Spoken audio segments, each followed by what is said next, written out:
Hi Commander Morning. Yabona nje comrade, angazi ukuthi ngenza njani. Injabulo nje enginayo inkulu kakhulu. Into nje nenze lapha ku what 110 eThekwini.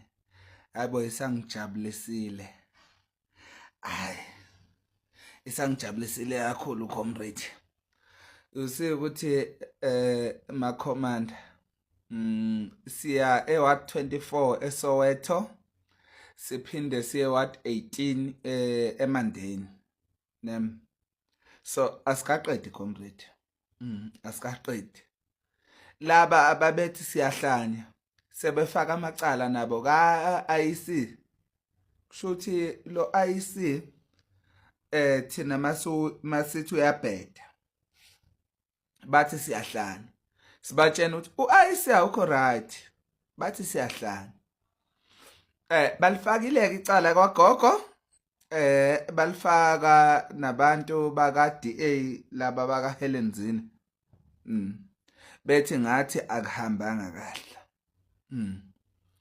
uIC unenkinga kufanele siu remove sifaka abantu abasha lapha ka IC sifaka ama-drums sivote ngama-drums ukuthi ke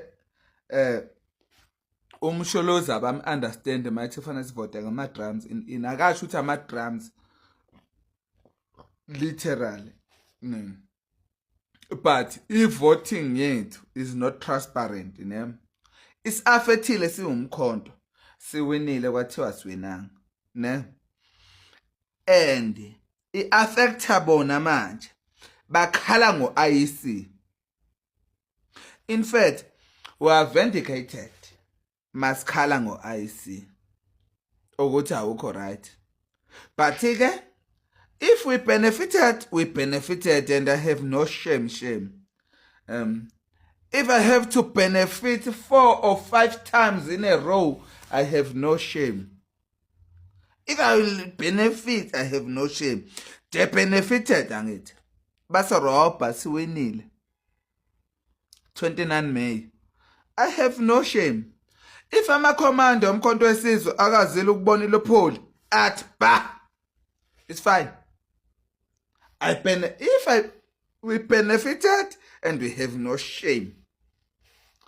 But uIC abantu abakona abekho right.